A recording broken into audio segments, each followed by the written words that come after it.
bagaimana sih sebenarnya cara yang benar secara syariat gitu ya dalam kita menyalurkan cinta kepada lawan jenis. Bismillahirrahmanirrahim. Alhamdulillahi rabbil alamin. Wal 'aqibatu lil muttaqin. Wala 'udwana illa 'alal zalimin. Ashhadu an la ilaha illallah ilahul awwalin wal akhirin. Wa ashhadu anna Muhammadan 'abduhu wa rasuluh. Khairul bashari wa sayyidul mursalin. Nusalli wa nusallim ala habibina Mustafa Muhammadin sallallahu alaihi wasallam wa ala alihi wa ashabihi wa man tabi'ahum bi ihsanin ila yaumiddin, thumma ma ba'd. Para pendengar radio kita yang semoga Allah Subhanahu wa taala muliakan, dan juga para pemirsa TV Sunnah rahimani wa rahimakumullah, hadani Allah wa iyyak. Berbicara cinta berarti berbicara tentang rasa, dan pembicaraan tentang cinta tidak akan pernah ada kata usai. Bahkan perjalanan manusia tidak pernah bosan berbicara tentang cinta ini. Hadir di dalam hati, mewarnai suasana, pikiran, perasaan. Bahkan seseorang yang mencintai seseorang yang lainnya akan dihiasi dengan keindahan-keindahan atau bahkan sebaliknya. Kadang cinta itu tumbuh dengan pengorbanan. Kadang cinta itu harus ada dengan rasa sakit ataupun hal-hal yang tidak diinginkan terjadi pada dirinya.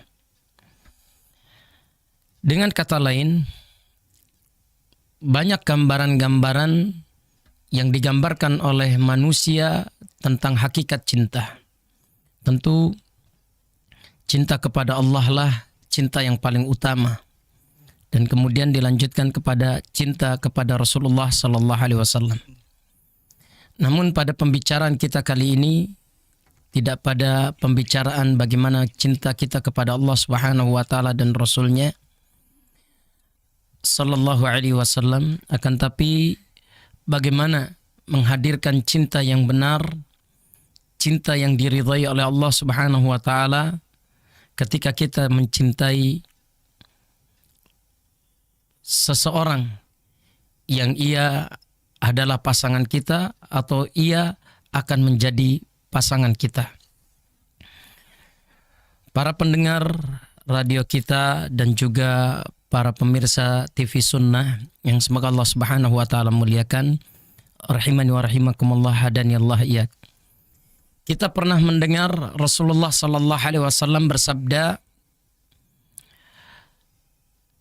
obatnya orang-orang yang jatuh cinta atau obatnya orang-orang yang kasmaran adalah menikah.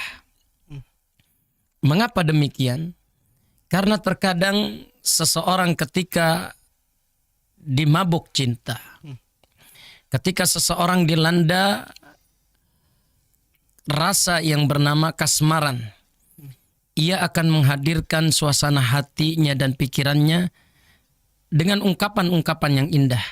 Ada mengungkapkannya dengan puisi atau sajak, ada mengungkapkannya dengan naudzubillah min dzalik, musik dan lagu-lagu. Ada mengungkapkannya dengan kata-kata rayuan yang penuh dengan gombal. Kata-kata gombal ya. Ada yang menghadirkannya dengan hal-hal yang mengarah kepada perbuatan zina, fa'audzubillah min dzalik. Oleh karenanya, dalam kesempatan kali ini kita ingin menghadirkan bagaimana cinta kita kepada pasangan kita atau calon kita dihadirkan dengan baik tanpa ada unsur-unsur yang Allah murka terhadap diri kita. Para pendengar dan juga para pemirsa yang semoga Allah Subhanahu wa taala muliakan, rahimani wa rahimakumullah, hadani Allah iyyakum. Para ulama kita, para salafun salih, yaitu ulama-ulama ahlus sunnah wal jamaah, yang tentu mereka gigih memperjuangkan agama ini, berupaya menghadirkan bagaimana kondisi seseorang ketika jatuh cinta. Bahkan kita mengenal kitab Rawdatul Muhibbin yang ditulis oleh seorang ulama terkenal, yaitu Al-Imam Ibnu Qayyim, menceritakan setiap fase-fase cinta yang dimiliki oleh seorang hamba. Tentu saudaraku seiman, cara yang harus kita hadirkan dalam mencintai seseorang haruslah bagaimana Islam mengindahkan hal itu. Artinya mengarahkan dan menganjurkan serta membimbing kita kepada cara-cara yang benar. Islam tidak mengenal tukar cincin. Islam tidak mengenal diikat terlebih dahulu. Islam tidak mengenal biar dia tidak lari kepada dengan orang lain maka diikat dulu. Islam tidak mengenal hubungan suami istri sebelum adanya pernikahan yang sah yang dihalalkan oleh Allah melalui banyak syariatnya atau ketetapan-ketetapannya. Artinya setan bermain pada diri seseorang ketika hadir di dalam diri seseorang itu rasa cinta, rasa suka terhadap pasangan yang juga ia menerima cinta kita, yang juga ia menerima ungkapan cinta dan kasih sayang yang kita ungkapkan kepada dirinya ketika kita datang kepada dirinya menyatakan isi hati kita. Maka Islam memberikan batasan. Batasan itu harus kita indahkan. Tidak ada yang namanya perjalanan atau berdua-duaan bersama orang yang akan menjadi pasangan kita sebelum adanya akad pernikahan yang sah, ya. Tidak ada seperti itu. Dan tidak ada pula acara saling mengikat dengan bertukar cincin. Banyak sekali kasus, ya, yang saya dapatkan dari beberapa pasangan-pasangan di luar sana yang mereka bercerita berkaitan dengan taubat. Ada di antara mereka yang baru saja diikat cinta mereka, yaitu dengan tukar cincin. Yeah. Kemudian sudah saling menghalalkan, ya, berhubungan intim. Naudzubillah min dzalik, ya. Kemudian ada juga yang lembaran-lembaran undangan, surat undangannya sudah menyebar kemana-mana.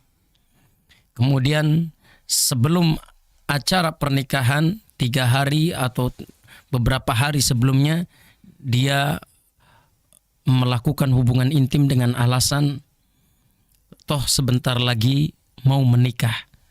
Naudzubillah min dzalik. Ma'adzanallah, kita berlindung diri kepada Allah dari cara-cara dan sikap-sikap seperti ini. Islam hanya membolehkan perkara-perkara yang dibenarkan oleh Islam ketika kita mengambil atau meminang seseorang dari wanita yang kita kehendaki atau wanita yang kita sukai. Mungkin yang pertama datang kepada kedua orang tuanya meminta, meminang, kemudian menentukan tanggal pernikahan jika memang diterima.